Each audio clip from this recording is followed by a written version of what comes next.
Hi, I am Sarah, and welcome back to our channel.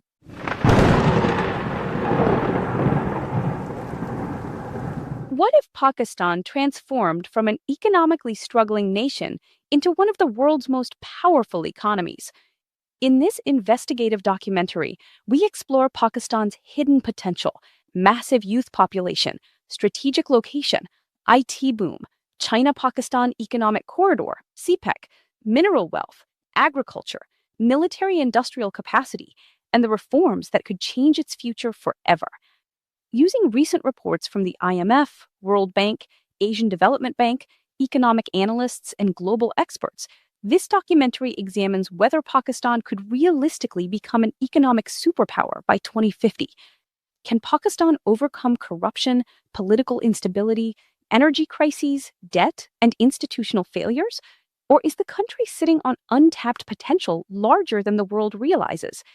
This film presents a balanced, investigative, monetization-safe analysis of Pakistan's possible economic future. For decades, Pakistan has appeared in global headlines for all the wrong reasons. Political instability, debt crises, inflation, security challenges, power shortages, and economic uncertainty. To many observers around the world, Pakistan is often described as a country permanently struggling to survive. But beneath the surface of those headlines, another story exists. A story rarely explored in full. A story about geography, population, technology, resources, trade routes, demographics, and untapped economic potential. Because despite all its challenges, Pakistan sits at the center of one of the most strategically important regions on Earth. It has a population of more than 240 million people, one of the world's youngest workforces, a rapidly growing technology sector, nuclear capability, massive agricultural land, critical mineral reserves, and direct access to the Arabian Sea through Gwadar port. Some economists believe that if structural reforms continue, Pakistan could eventually become one of the most influential economies in the Muslim world, perhaps even beyond. But others warn that without deep institutional reform, the country may remain trapped in cycles of crisis. So tonight, we ask one question. What if Pakistan became an economic superpower? Not through fantasy, not through propaganda, but through realistic economic transformation. What would change? Who would benefit? Who would resist it? And how would it reshape South Asia, the Middle East, and the global balance of power? This is the untold future of Pakistan. To understand Pakistan's future, we first need to understand its contradiction. Pakistan is simultaneously rich and poor, powerful and fragile, strategic yet unstable. It possesses enormous potential, but struggles to convert that potential into sustainable growth. According to recent reports from the International Monetary Fund and the World Bank, Pakistan's economy has shown signs of stabilization after years of crisis. Inflation eased, foreign reserves improved, and reforms began attracting cautious optimism from international institutions. The Asian Development Bank also noted that economic reforms and tighter fiscal policies helped stabilize parts of the economy after severe financial pressure. But stabilization is not the same as transformation. Pakistan still faces enormous structural problems: debt dependency, political polarization, tax collection weaknesses, energy inefficiency, low industrial productivity, and widespread distrust in institutions. Yet history shows that countries can change rapidly. South Korea transformed from poverty into a technological powerhouse. China lifted hundreds of millions out of poverty within decades. Singapore went from instability to one of the world's most advanced economies. So the real question is not whether transformation is possible. The real question is whether Pakistan can unlock the systems required for long-term growth. And surprisingly, some of those systems may already be emerging. One of Pakistan's greatest economic assets is not oil, or gold, or natural gas. It is people. Nearly two-thirds of Pakistan's population is under the age of 30. That means millions of young workers are entering the labor market every year. In economic terms, this is called a demographic dividend. If educated and employed correctly, a young population can fuel decades of economic expansion. But if ignored, it can create instability, unemployment, and social pressure. This is the crossroads Pakistan now faces. And increasingly, technology is becoming part of that story. Pakistan's IT exports have risen significantly in recent years. Reports in 2025 and 2026 showed record growth in software exports, freelancing, and digital services. Some analysts now describe Pakistan as one of the fastest growing freelance economies in the world. Thousands of young Pakistanis are earning income online through software development, AI services, design, cybersecurity, and digital marketing. Unlike traditional industries, technology requires less physical infrastructure. A laptop and internet connection can create global income streams. And this matters enormously because countries that dominate technology often gain disproportionate economic influence. India demonstrated this with its IT revolution. Today, India's IT exports exceed hundreds of billions of dollars annually. Pakistan's numbers are still far smaller, but the growth trajectory has attracted attention. Even online communities discussing Pakistan's future increasingly focus on tech growth and digital exports. One Reddit user wrote that young Pakistanis are attracted to tech because of higher wages and better work-life balance. Another argued that Pakistan could become highly competitive in AI and remote digital services. These conversations may seem small, but they reflect a broader shift. A generation no longer waiting for traditional government jobs, a generation increasingly connected to the global digital economy. And if this sector continues growing, it could fundamentally reshape Pakistan's economic future. But technology alone cannot transform a nation of 240 million people. Infrastructure matters, energy matters, trade routes matter. And this brings us to one of the most controversial projects in modern South Asian history, CPEC, the China-Pakistan Economic Corridor. For supporters, CPEC is the foundation of Pakistan's future rise. For critics, it risks increasing dependency and debt. But regardless of political opinion, its strategic importance cannot be ignored. CPEC connects Western China to the Arabian Sea through Pakistan.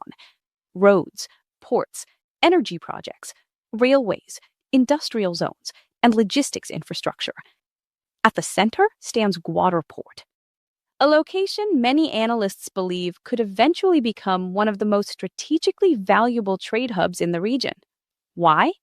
Because geography shapes economics, and Pakistan's geography is extraordinary. It borders China, India, Iran, and Afghanistan. It sits near the Gulf Energy Corridor, and it provides China with alternative maritime access. In global trade, location is power. Historically, nations controlling trade routes became wealthy, from the Ottoman Empire to Singapore to Dubai. Pakistan's leadership has long argued that the country could become a bridge connecting Central Asia, South Asia, the Middle East, and China. If managed effectively, this could transform Pakistan into a regional logistics and manufacturing hub. But there is one major condition: stability. Without political consistency, investors hesitate. Without security, trade slows. Without institutional trust, large-scale industrialization struggles. This is why economic transformation requires more than infrastructure. It requires governance, and governance remains Pakistan's greatest challenge. Many economists argue that Pakistan does not primarily suffer from a lack of resources. It suffers from weak systems. Tax collection remains relatively low compared to many emerging economies. Large portions of the economy remain undocumented. State-owned enterprises often operate inefficiently. Energy losses drain public finances, and corruption allegations continue damaging investor confidence. International institutions repeatedly emphasize the same message: reforms are essential. The IMF recently highlighted Pakistan's commitment to fiscal reforms, energy restructuring, competition, and productivity improvements. The World Bank also stressed the need for structural reforms, export growth, and institutional modernization. In simple terms, Pakistan's future may depend less on discovering new wealth and more on managing existing wealth effectively. Countries rarely become economic superpowers through resources alone. They become powerful through systems, efficient institutions, reliable laws, transparent governance, and predictable economic policy. Without those elements, even rich nations struggle. Still, Pakistan possesses one major advantage many countries envy: resilience. Despite repeated crises, the country continues adapting. Floods, political unrest, currency pressure, global inflation, security threats, yet the economy repeatedly stabilizes rather than collapsing entirely. International lenders continue engaging Pakistan because global institutions recognize something important: Pakistan is too strategically significant to ignore. And increasingly, global powers are competing economically across Asia. China expands influence through infrastructure. India grows through manufacturing and technology. Gulf states diversify investments. Western nations seek new supply chains. In this competition, Pakistan could either become a major participant or fall behind. The next decade may determine which path emerges. Now imagine a different future.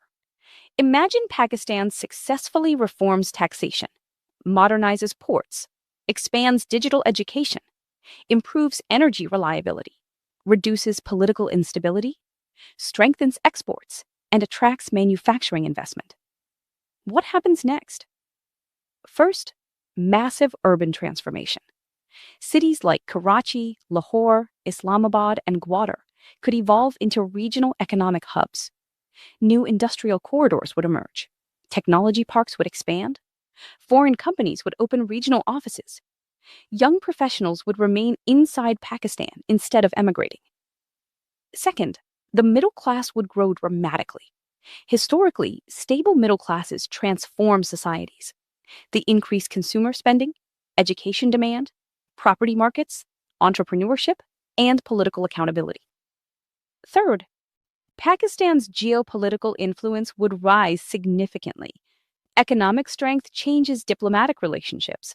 Countries with strong economies gain negotiating power, investment leverage, regional influence, and global visibility. A stronger Pakistani economy would reshape regional trade dynamics across South Asia and the Middle East. But economic superpowers also face scrutiny. If Pakistan became economically powerful, regional rivalries could intensify. Global powers might compete more aggressively for influence. Domestic inequality could increase if growth remains concentrated among elites, and rapid urbanization could strain infrastructure. History shows that economic growth alone does not automatically create social justice. China grew rapidly but faced inequality concerns. India expanded economically while still confronting poverty challenges. Even advanced economies struggle balancing growth with fairness. So the future of Pakistan would not only depend on economic expansion, but on how that growth is distributed.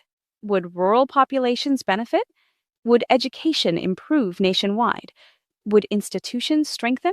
Or would wealth remain concentrated? These questions matter because sustainable power requires social stability. Another critical factor is climate. Pakistan remains highly vulnerable to floods, water stress, and extreme weather.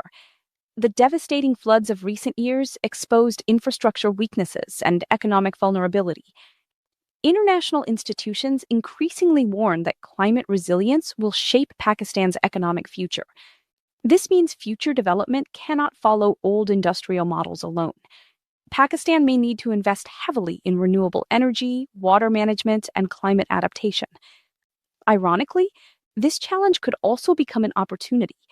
Countries leading green infrastructure and renewable development may dominate future investment flows. If Pakistan modernizes energy systems effectively, it could reduce import dependence while attracting international climate financing. And in a world increasingly shaped by sustainability, that could become a major strategic advantage. Then there is the military dimension.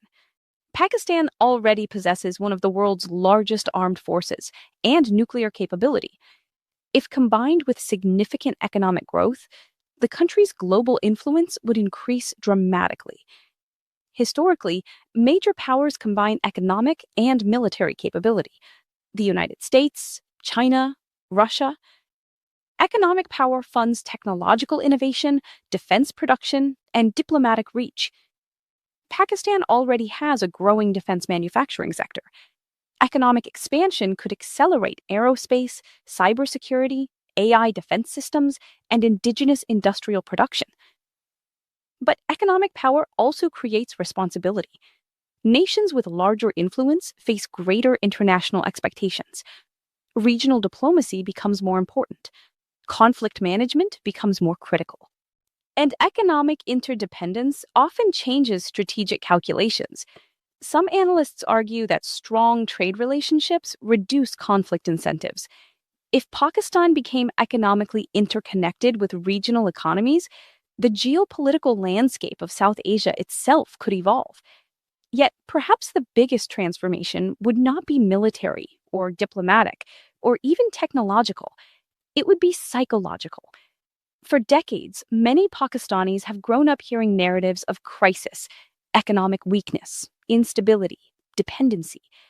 Imagine instead a generation raised during sustained growth, a generation believing opportunity exists at home, a generation building global companies from Karachi, Lahore, Peshawar, and Islamabad. National psychology matters more than many people realize. Countries often rise when populations begin believing progress is possible and decline when hopelessness becomes normalized. Economic transformation changes how citizens see themselves and how the world sees them. But can Pakistan realistically become an economic superpower? The honest answer is complicated. Possible? Yes. Guaranteed? Absolutely not. The path would require decades of consistency, institutional reform, political maturity, educational investment, export competitiveness, and social stability. Many nations with great potential never fully transformed. Others exceeded every expectation. Right now, Pakistan stands somewhere in between, a country with enormous potential and equally enormous obstacles. Recent economic indicators suggest cautious optimism. International institutions acknowledge stabilization efforts. Technology exports are growing. Digital entrepreneurship is expanding. Infrastructure investment continues. Reform discussions remain active. But critics remain skeptical. Many argue that deep political polarization continues damaging investor confidence. Others warn that dependence on international lending remains dangerous. Some point to recurring governance problems and institutional weakness, and these concerns are legitimate because economic transformation requires long-term continuity, not short-term headlines. Still, history rarely moves in straight lines. Nations once dismissed can rise unexpectedly. Few predicted China's transformation decades ago. Few imagined South Korea becoming a technology leader after war. Few expected Gulf economies to become global financial centers. The future often belongs to countries capable of adapting faster than expected. And Pakistan's story is still unfinished. So, what if Pakistan became an economic superpower? Global trade routes could shift. South Asia's balance of power could evolve. Millions could escape poverty. Technology industries could explode. Regional diplomacy could change. And one of the world's most strategically important nations could finally unlock its long-discussed potential. But if reforms fail, if instability continues, if institutions remain weak, then the opportunity may slowly fade. Because in economics, potential alone means nothing. Execution changes history. And perhaps that is the real story of Pakistan. Not whether it has potential, but whether it can finally convert that potential into reality. The next 20 years may answer that question, not only for Pakistan, but for the entire region. Because if Pakistan rises economically, the world will feel the impact. And if it does not, the consequences will also echo far beyond its borders. The future remains unwritten, but one thing is certain. The race for economic power in Asia is accelerating, and Pakistan, whether ready or not, is already part of that race. If you enjoyed this documentary, subscribe for more investigative geopolitical and economic analysis. What do you think? Could Pakistan realistically become an economic superpower one day? Or are the challenges simply too large? Share your thoughts in the comments below. And if you want to support this channel, like the video and share it with others interested in the future of global economics and geopolitics. Thank you for watching.